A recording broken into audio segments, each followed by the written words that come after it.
Inaresto sa loob mismo ng hukuman sa Nueva Ecija ang lalaking nagpapanggap umanong abogado.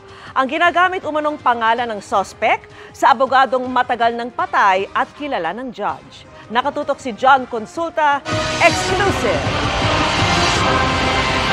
We are moving for the arrest of the accused, citizen's arrest, Your Honor. This is not a kind of arrest. No, Your Honor, he is committing an offense, Your Honor, in the presence of the court, Your Honor. To be proven, Your Honor. Tumaas ang tensyon sa courtroom na ito sa Nueva Ecija dahil ang nasa panig ng depensa, inakusahan namang peking abogado pala. You have the right to remain silent. Everything you say will be used against you.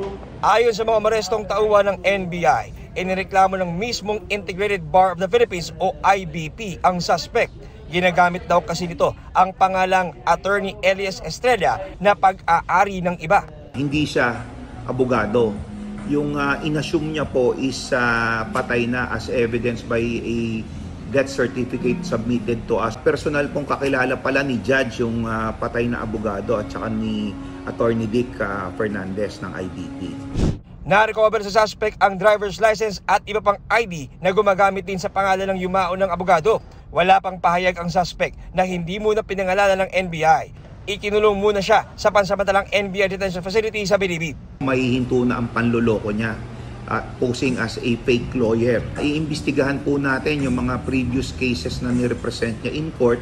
Na-inquest na ang suspect sa reklamong usurpation of authority habang sasampahan pa siya ng dagdag reklamo na falsification of public documents at identity theft.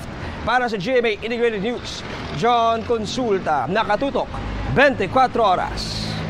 Good news mga kapuso! Maaari niyong mapanood ang 24 oras at iba pa naming mga newscast sa aming YouTube channel. I-click lang ang subscribe button na lalabas sa screen. Sa mga kapuso abroad, maaari niyo kaming masubaybayan sa GMA Pinoy TV at sa www.gmanews.tv.